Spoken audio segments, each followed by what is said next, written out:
In this video, I'll be going over the section 7.2 day 1 notes, which is over solving exponential equations. And in these equations, you'll notice that the variable is listed in the exponent position. So this is a little bit different type of problem because of the fact that x is not just a regular term or coefficient in the problem, it's part of the power.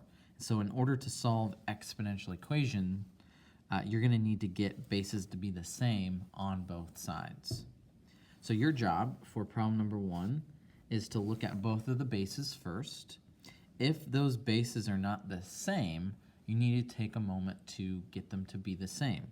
And the easiest way to do that is to try to rewrite one as a power of the other. So if I think of 49, 49 is the same thing as 7 squared. So I'm going to rewrite the problem using that 7 squared instead of 49.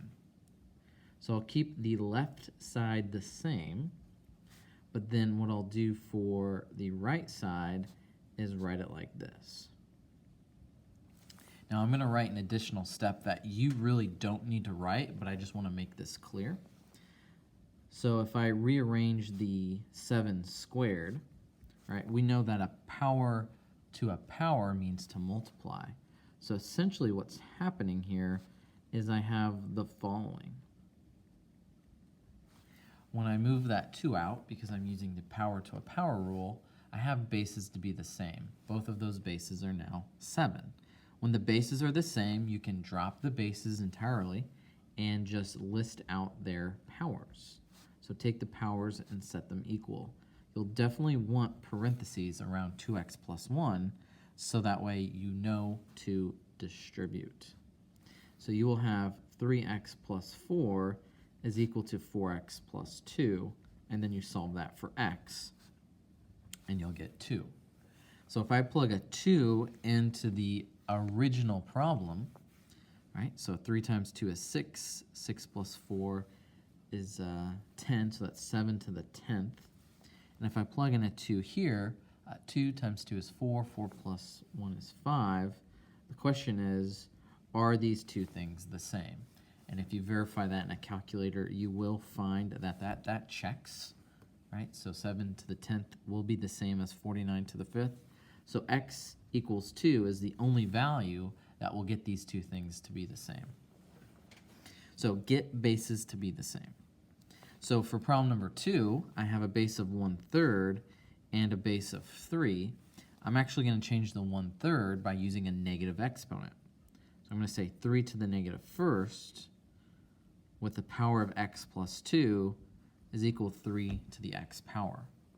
Now make sure to distribute that negative exponent, and I'll go ahead and do it now. So that would be negative x minus 2. And when I do that, I have bases to be the same. So I'm going to take negative x minus 2, set it equal to x, and then solve for x.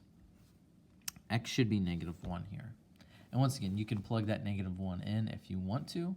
So negative 1 plus 2 is 1. So 1/3 to the first power is going to equal 3 to the negative first power. And that makes sense because that's a negative exponent. Sometimes, however, it's not enough just to change one base. You have to change both bases. So if you look at problem number 3, 32 cannot be rewritten as a power of 4, right? So 4 squared would be 16, but then 4 to the 3rd is 64. So instead, I'm going to change both of these to maybe a power of 2. So 4 I'll write as 2 squared. And 32 I'll write as 2 to the 5th. So once again, it might not be enough to change just one base. You might have to change both bases.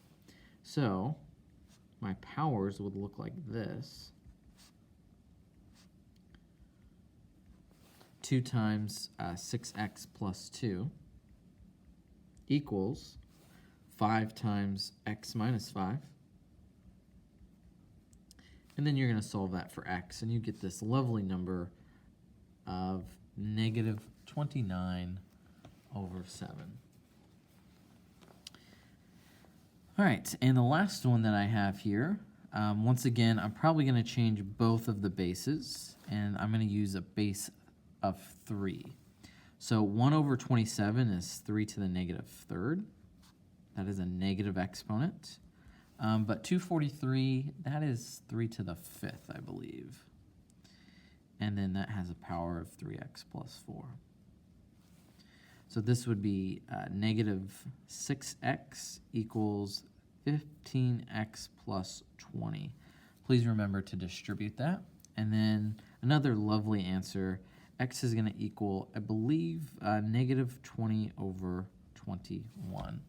And these are going to check. I'm not going to bother to check them, but these should work out if you do your algebra correctly. Excuse me. So there's no extraneous solutions to these problems. If you do your algebra right, you should be just fine. There's your video.